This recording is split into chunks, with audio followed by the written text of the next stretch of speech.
BCCI selection committee team India senior players మధ్య కనిపించని ఓ యుద్ధమే జరుగుతోంది. సెలెక్టర్లు యువకులకు అవకాశం ఇవ్వాలనే పేరుతో ఒక్కొక్క సీనియర్ని బయటకు పంపిస్తున్నారు. ఇప్పటికే పుజారా, అశ్విన్ లాంటి ఆటగాళ్లు అన్ని ఫార్మాట్లకు గుడ్ బై చెప్పగా రోహిత్, కోహ్లీ ఆ దారిలోనే ఉన్నారు. అయితే బీసీసీఐ సెలక్షన్ కమిటీపై టీమిండియా మాజీ వైస్ కెప్టెన్ అజింక్య రహానే చేసిన వ్యాఖ్యలు ఇప్పుడు వైరల్ అవుతున్నాయి. భారత క్రికెట్లో సానుకూల మార్పు అవసరమని పేర్కొన్నాడు. ప్రస్తుతం యువ ఆటగాళ్లతో కొత్త దశలోకి అడుగుపెట్టిన టెస్టు జట్టులో ఈ ఇద్దరి కెరీర్లు వెనుకబడిన అనుభవజ్ఞులైన వీరు సెలక్షన్ విధానాలపై సూటిగా స్పందించారు.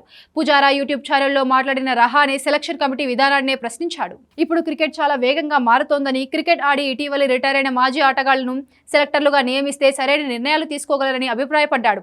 ప్రస్తుతం బీసీసీఐ నియామకాల ప్రకారం సెలెక్టర్గా ఎంపిక కావాలంటే కనీసం 5 సంవత్సరాల కిందట రిటైర్ అయి ఉండాలి. అయితే ఆ గడువును తగ్గించాలని రహానే సూచించాడు. ఆటగాళ్లు సెలెక్టర్లకు భయపడాల్సిన అవసరం లేదని, ఆటగాళ్లతో సమానంగా ఆలోచించగలిగే సెలెక్టర్లు ఇప్పుడు కావాలన్నాడు. ముఖ్యంగా దేశవాళీ క్రికెట్లో ఇప్పటి తరానికి తగినట్లు క్రికెట్ను అర్థం చేసుకోవడం చాలా ముఖ్యమని అభిప్రాయపడ్డాడు.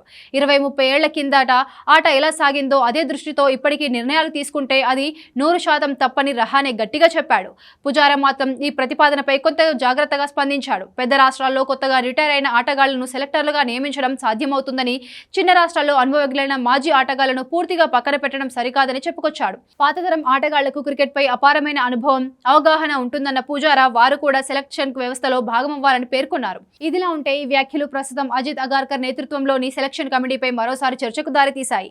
ప్రగ్యాన్ ఓజా చేరికతో జట్టులో ఆధునిక ఆలోచనలకు కాస్త చోటు దక్కుతుందని భావించినా ఎంతవరకు అతని అభిప్రాయాలకు విలువ ఉంటుందో చూడాలి.